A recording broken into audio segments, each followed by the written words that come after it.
నాకు డైరెక్షన్కి ఎందుకు భయం అంటే నాదేం పోయింది డైరెక్ట్ చేసేస్తా, అవును, సినిమా ప్రాబ్ అయిపోతే నిర్మాత పొడవరు పోతాడు. అలాగే బజార్లో పరిస్థితి రోడ్డుకి ఇచ్చేస్తాం, అమ్మాయి చేసి అవును కథలు చెప్పాలకే.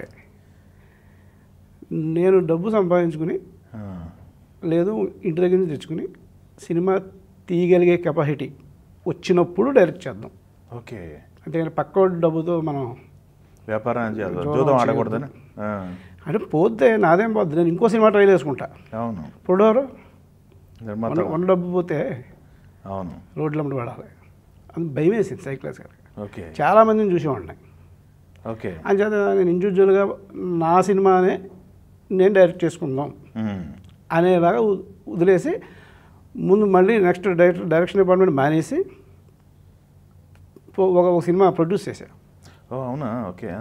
87 87లో ఒక సినిమా తీసాం. ఓకే, చైతన్యం సినిమా పేరు. Okay, Bhanuchandra hero. Okay, Bhanuchandra గారి సినిమా. జయసుధ, చంద్రమోహన్ గారు వీళ్ళంతా. సత్యమూర్తి గారిని డైరెక్టర్ చేసాం ఆ సినిమాకి. Okay, Devi Sri Prasad father first film direction అది. ఓకే, దానికి నేను ప్రొడ్యూసర్ ఉన్నాయి, ప్లస్ నాకు పార్ట్నర్స్ ఉన్నారు. వాళ్ళు ఫేమస్ కాంతి పిక్చర్స్ వైజాగ్ అని చాలా పెద్ద డిస్ట్రిబ్యూషన్. అవును, మా కజిన్స్ వాళ్ళు, మా ఫ్రెండ్స్ కజిన్స్ ఓకే, కలిసి చేసాం. ఆ తర్వాత మళ్ళీ అది అయిపోయిన తర్వాత ఒక గ్యాప్ ఇచ్చి సత్యమూర్తి గారి డైరెక్షన్లోనే సుమన్ హీరోగా సినిమా స్టార్ట్ చేసాం. సుమన్ హీరోగా సినిమా స్టార్ట్ చేసి ఒక 6 నెలల్లో ఫినిష్ చేసి రిలీజ్ చేద్దాం అనుకుంటే మేము మొదలుపెట్టిన పూజ చేసిన 6 రోజులకి సుమన్ గారు. ఓకే, ఆ ఇష్యూ అప్పుడా సుమన్ గారు జైలుకి వెళ్ళిన ఇష్యూ అప్పుడు. ఓకే, 1 ఇయర్ పెట్టింది ఆయన బయట రావడానికి. ఆయన వచ్చిన తర్వాత మళ్ళీ మొదలుపెట్టాం. అయితే ఆయన వచ్చినప్పుడు ఏమైందంటే ఆయనకి చాలా గ్లామర్ వచ్చేసింది. జైలుకి వెళ్ళడం వల్ల ఇంకా పెరిగిపోయింది ఆయన పేరు. దాంతో నెంబర్ ఆఫ్ ప్రొడ్యూసర్స్, డైరెక్టర్లు ఆయన నిలబడ్డారు. దాంతో ఆయన డబ్బు సంపాదిందాం, కెరీర్ బ్యాక్ అయిపోయింది, మళ్ళీ తెచ్చేసుకుందాం అని నాకు 4 రోజులు, ఇంకొకళ్ళ దగ్గర డబ్బు తీసేసుకుని 4 రోజులు, ఇంకొకళ్ళకి ఒక 5 రోజులు, ఇలాగా ఏది ఫినిష్ చేసేవాడు కాదు. నెంబర్ ఆఫ్ పిక్చర్స్ సెట్స్ మీద ఉండేవి. ఒక 10 సినిమాలు ఒకేసారి సెట్స్ మీద ఉండేవి. అందుచేత నా సినిమా పూర్తవడానికి 5 సంవత్సరాలు పెట్టింది. 5 years? Oh my God. ఇచ్చేవాడు కాదు రేట్లు, ఇచ్చినా షూటింగ్కి వచ్చేవాడు కాదు, అలా ట్రబుల్ పెట్టేవాడు ఆయన ఫస్ట్. ఓకే, ఇక 5 సంవత్సరాలు తీసామంటే ఆ సినిమా హిట్ అవ్వదు కదా, అవును, ఆటోమేటిక్గా ప్రాఫిట్ అయింది. ఓకే, దాంతో ఇంకా ఆ తర్వాత 5 సంవత్సరాలు అయిపోయిన తర్వాత అది అయిన తర్వాత నాగబాబు గారి హీరోగా దాదర్ ఎక్స్ప్రెస్ అనే సినిమా చేశాం. ఓకే, అదొక నిజంగా జరిగిన సంచలన విషయం. అది దాదర్ ఎక్స్ప్రెస్ అనే ట్రైన్లో ఒక 3 అమ్మాయిల్ని రేప్ చేశారు, ఒక 6 కలిసి ట్రైన్లో. ఓకే, అది పేపర్లో వచ్చి చాలా సంచలనం. అది ఇష్యూని మళ్ళీ సత్యమూర్తి గారే డైరెక్టర్. ఆ ఇష్యూని కథగా రాసి నాగబాబు గారు హీరో సినిమా తీసాం. ఇంకా తర్వాత నుంచి నాకు డైరెక్షన్ మీద ఇంట్రెస్ట్ పోయింది. చేద్దాం అనుకున్నా ఇంట్రెస్ట్ పోయి ఇక ప్రొడక్షన్ కంటిన్యూ చేద్దామని చెప్పేసి ఓకే అలాగా చేసుకుంటూ సకుటుంబ సపరివార సమేతం 2000లో నాగేశ్వరరావు గారు, శ్రీకాంత్ గారు, దానికి ఎస్వి కృష్ణారెడ్డి గారు డైరెక్టర్. 92-93లో ఎస్వి కృష్ణారెడ్డి గారు డైరెక్టర్ అయ్యారు. అప్పటి నుంచి ఆయనతో తీద్దామని తిరుగుతూ ఉంటే ఆయనకున్న బిజీ, ఆయనకున్న దీనివల్ల అప్పుడు మొత్తం 7 years పట్టింది నాకు ఆయన డేట్స్ వచ్చేప్పటికి. అదే డేట్స్ సకుటుంబ సపరివార సమేతం. ఓకే, దాంట్లో ఏమైనా గట్టి డబ్బులు చూసారా? ఫస్ట్ దాదర్ ఎక్స్ప్రెస్లో బాగా డబ్బులు వచ్చినాయి.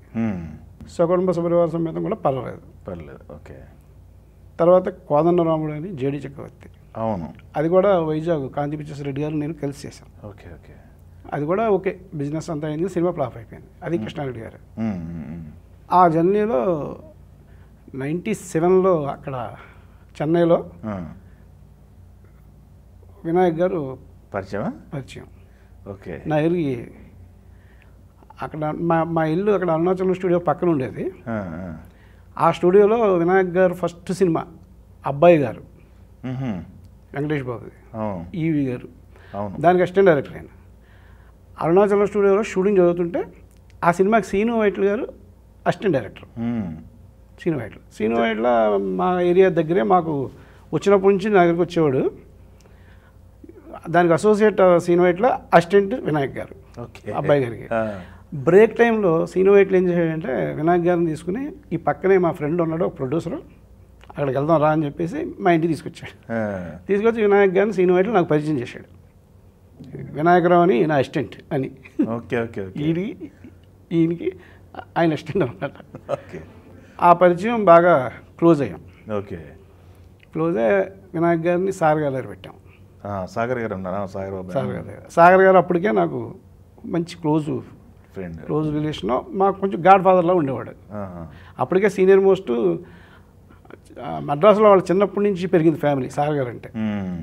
అంచేత ఏంటంటే మాకు కొంచెం గైడెన్స్ కింద అన్న అంటే మేము క్లోజ్గా ఉండేవాళ్ళం.